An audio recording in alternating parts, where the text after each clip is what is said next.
Bien, seguimos con el programa y estábamos acá hablando de las tejedoras, de las camiseras, todo lo que pasó, por qué se evoca el Día de la Mujer, ¿no? Generaron en la ciudad de Nueva York, en Estados Unidos. A principios del siglo XX, una huelga de tejedoras, de trabajadoras, por mejores condiciones de trabajo que eran realmente tremendas, de explotación. Y bueno, terminó mal eso, porque terminó en una tragedia con trabajadoras muertas y demás. Por eso hablamos de evocación, así de es, recuerdo. ¿no? De festejo, como bien lo dijiste vos. Y yo creo que se ha avanzado mucho, no sé, Sandra, vos qué opinás, se ha avanzado mucho en muchas cosas, en particular en Córdoba creo que se ha avanzado también a nivel de la justicia, a nivel de los organismos de gobierno, se ha avanzado institucionalmente en dar protección y que me parece que ha sido importante el trabajo. Lo que hay que avanzar es en lo cultural, porque todo este drama de los femicidios te está hablando de conductas, de cosas tremendas, de varones, en este caso, que piensan que la mujer es una cosa de la que pueden disponer, digamos, pero más allá de eso, digo, culturalmente es necesario avanzar y creo que desde ese punto de vista hay que avanzar en la educación y muchas otras cosas, ¿no? Quiero conocer la opinión de Sin duda, bueno, yo comparto con Laura, que tengo el placer también de compartir muchas mesas con ella y hace mucho tiempo, y con, y con muchas mujeres de la política cordobesa, que cada una desde nuestros partidos, desde nuestros espacios de trabajo también hemos pregado por justamente modificar estas condiciones tan terribles y tan tremendas que generan casualmente las desigualdades y que finalmente todas las desigualdades generan injusticia. Lo que pasa es que, por supuesto que es todo un proceso que, como bien decía Laura recién,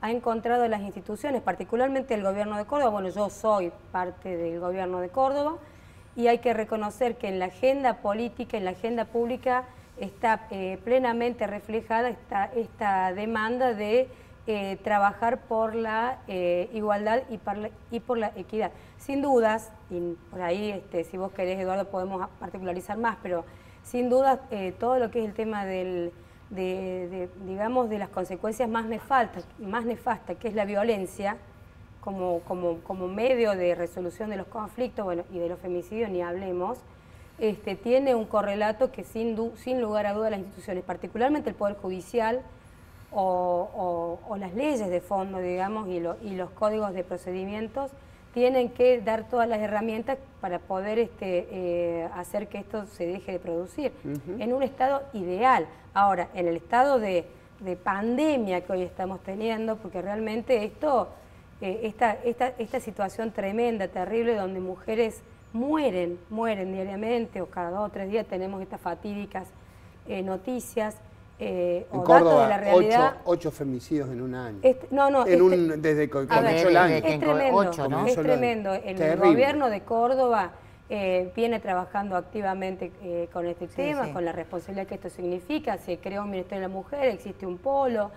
Se ha trabajado, se ha concientizado en la justicia. Lo que pasa es que, hay un tema que Laura recién lo planteaba, que es central. Tiene que haber todo un proceso de apropiación cultural por parte de toda la ciudadanía. Por eso es tan importante que los varones, o digamos, no los varones para tener un sesgo sexista o de género, sino todos los ciudadanos, todas las ciudadanas, tengamos en cuenta que este fenómeno va mucho más allá y es mucho más profundo que simplemente una relación de poder, porque sin lugar a dudas, cuando uno, o los feminismos, pues yo no hablaría de un solo feminismo, hablo de los feminismos, plantean la cuestión específicamente de cuál es la asignación cultural que hemos tenido las mujeres históricamente, como un objeto del cual, digamos, hay otra persona que se cree propietario, y bueno, eso genera sin lugar a dudas toda una serie de situaciones que desencadenan estos niveles de violencia. ¿Cómo se para esto? ¿Cómo se para esto? Creo que es el gran dilema que hoy tenemos que tener, no solamente las instituciones públicas, nuestros gobernantes, presidentes, gobernadores, intendentes, legisladores, sino toda la ciudadanía, medios de comunicación también, comunicadores.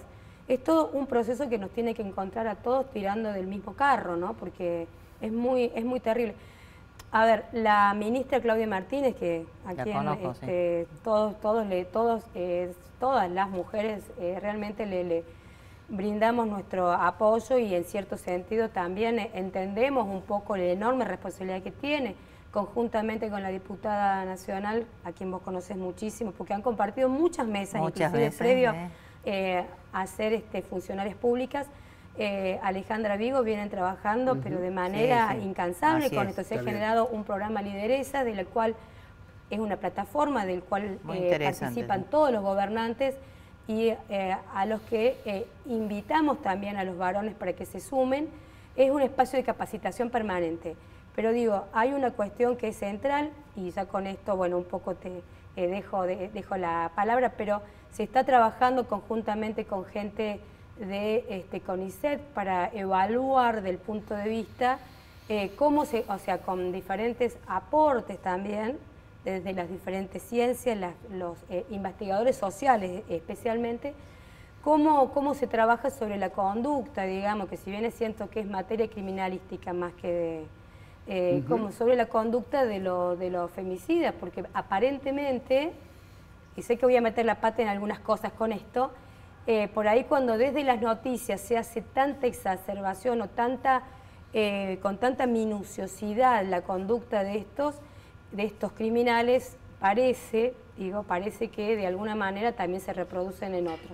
Meto el dedo en la llaga y lo dejamos. Sí, es un tema para discutir en otro lugar. Perdón, voy a darle paso a la tercera invitada. Pero es un tema para profundizar y discutir. Después te digo una cosa sobre el tema. Yo no estoy de acuerdo con eso, que la responsabilidad de la prensa pasa por otro lado. No. Pero un segundo. Vamos a sumar a Cecilia Aro a esta conversación. ¿Cómo estás, Ceci? Un gusto tenerte en el programa. ¿Cómo va? ¿Cómo les va? Buen domingo, Eduardo, Sandra, Laura, ¿cómo están? ¿Bien? Muy bien. Bueno, tenés mucho trabajo con la interna del radicalismo, tenés funciones ahí, ¿no? Contanos un poco cómo va, que nosotros lo seguimos y eso parece a veces con un ritmo medio complicado, ¿no? Sí, bueno, integro la Junta Electoral del Radicalismo, que es un cuerpo colegiado que lo elige el Pleno del Congreso Partidario, que es una de la máxima autoridad del partido. Es un cuerpo colegiado integrado por 5 integrantes y bueno, que en este momento nos toca la tarea, como en otros procesos, de la fiscalización y de llevar adelante y dar todas las garantías en el proceso electoral, en este caso con miras a la interna partidaria del 14 de marzo. Un proceso, yo te escuchaba decirlo al inicio del programa, bueno, muy complejo, muy difícil, transitado no sin muchas dificultades, en algún momento quizás propio a veces decíamos del folclore propio de los radicales, que es la interna, y que la interna la vivimos de una manera casi visceral, pero en un contexto hoy tan difícil como es el que estamos atravesando en el marco de la pandemia, pero además con una profunda crisis social y económica, donde por supuesto cuesta mucho hacer entender al afiliado este proceso en el cual estamos inmersos los radicales y que además en este contexto, con estas características, tengan que ir a votar el 14 de marzo, en una semana exactamente, ¿no? En el medio, el proceso está complejizado por una instancia de una de las partes que lo ha judicializado, así que en el medio también, mientras el cronograma electoral sigue, estamos esperando la resolución en este sentido, ¿no? Sería para esta semana, lunes, martes, o sea, mañana o pasado, ¿no? El fallo del juez Busto Fierro.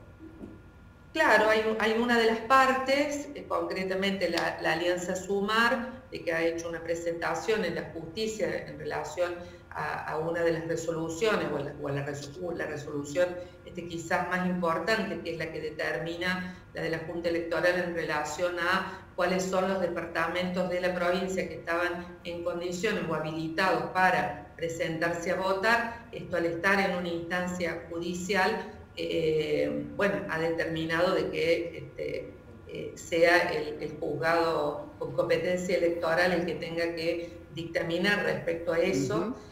Nosotros en la semana hemos tenido el pleno de la Junta con los apoderados de las listas, una instancia en el juzgado del doctor Busto Fierro, donde hay, bueno, una instancia de preguntar o no de acercar, diría yo, sino que ellos necesitaban algunas precisiones respecto a cómo había sido el proceso del desarrollo del cronograma electoral, algunas cuestiones metodológicas complicadas, como decía yo al inicio, porque atravesados por el marco de la pandemia, de las restricciones del protocolo, estamos atravesando, hacen de que algunas prácticas que por ahí eran de uso común, como era presentar una lista de manera física en la Casa Radical, hubo que hacerla de esa manera, pero además habilitando vía correos electrónicos, bueno, una serie de precisiones que nos pidieron que se dieron, pero estamos por supuesto a la espera de eso. No obstante eso, el cronograma sigue corriendo y algunos circuitos, y entre ellos el Departamento Capital, bueno, sigue el proceso con miras a una semana. Bien, quiero aclarar, antes que nada, porque estamos hablando del fallo de Busto Fierro. Nosotros estamos grabando este programa y hoy es viernes a la tarde, y no está el fallo. Si estuviera en el fin de semana, cosa que no creemos, bueno, esto quedaría un poco desactualizado, pero lo estamos contextualizando en este marco. Pero quiero preguntarte, básicamente, Cecilia, hace muchos años que nos conocemos, ¿por qué crees vos que el radicalismo dejó de ganar las elecciones en Córdoba hace más de 2 décadas? Si no es responsable el radicalismo de los gobiernos justicialistas. Bueno, esa es la pregunta central, y esa es la pregunta neurálgica, porque en realidad también la pregunta debería ser ¿por qué el radicalismo no pudo construir una instancia de diálogo o de unidad, como creo que planteaba Laura en algún momento, haciendo referencia al espacio de Juntos por el Cambio, y llegar a esta instancia, ¿no? Por un lado, yo creo, y esto lo digo yo personalmente y me hago absolutamente responsable de lo que digo, creo de que en relación al proceso interno no es una agenda de la gente, ¿no? Digo, esto lo quiero decir absolutamente claro, me hago cargo de lo que digo con la responsabilidad que esto implica. Creo que es una agenda de los dirigentes, o al menos de los dirigentes que no todos, que a lo mejor no supieron o no pudieron construir, por distintas razones, por las cuestiones que sea, construir el diálogo o la instancia de unidad que yo creo que en este momento era o es vital o importante en el contexto que estamos viviendo, ¿no? Eso me parece que es importante, porque vamos a un proceso de una interna en el cual, bueno, creo que la necesidad es plantear esto que decís vos, y ahí voy a la pregunta tuya. Porque en definitiva el radicalismo pudo sí construir en la ciudad una alternativa. El radicalismo pudo, a partir del 2007, con un proceso que se inició de la mano de Ramón Javier Mestre, pudo construir un proceso desde la conducción del partido que lo llevó al gobierno de la ciudad durante 8 años. Entonces, en la ciudad de Córdoba se pudo construir una alternativa. Bueno, después los resultados y el proceso fue por todos conocido, sabemos lo que pasó, y sabemos lo que pasó el 12 de mayo, y ya hubo también un tiempo para pensar y para analizar y poder explicar las causas y las consecuencias que eso tuvo. En el medio hubo 8 años de un gobierno radical en la ciudad, y hubo una posibilidad de un gobierno en la ciudad más importante de la provincia de Córdoba.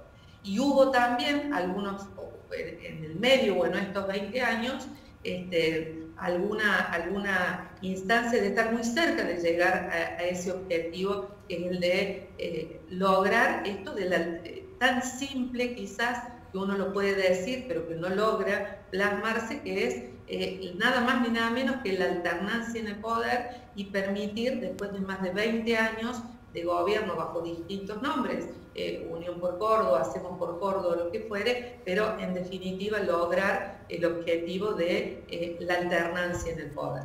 Entonces digo, hubo una posibilidad, en la ciudad de Córdoba concretamente, una posibilidad, y hubo un gobierno radical durante 8 años. Entonces, indudablemente, algo también desde todo la construcción de la oposición seguramente será lo que deba pensarse para que efectivamente esto pueda hacerse efectivo y concreto y real en el 2023, porque creo que podemos coincidir. Yo le escuchaba a Sandra, a Laura, sobre todo a Sandra, compartimos un espacio de trabajo en el Consejo Deliberante con mucho respeto, con mucho acuerdo en lo que son políticas públicas que podemos coincidir, y hay otras en las que no, y cuando no coincidimos lo hacemos desde el marco del respeto, pero creo que realmente ha llegado el momento de,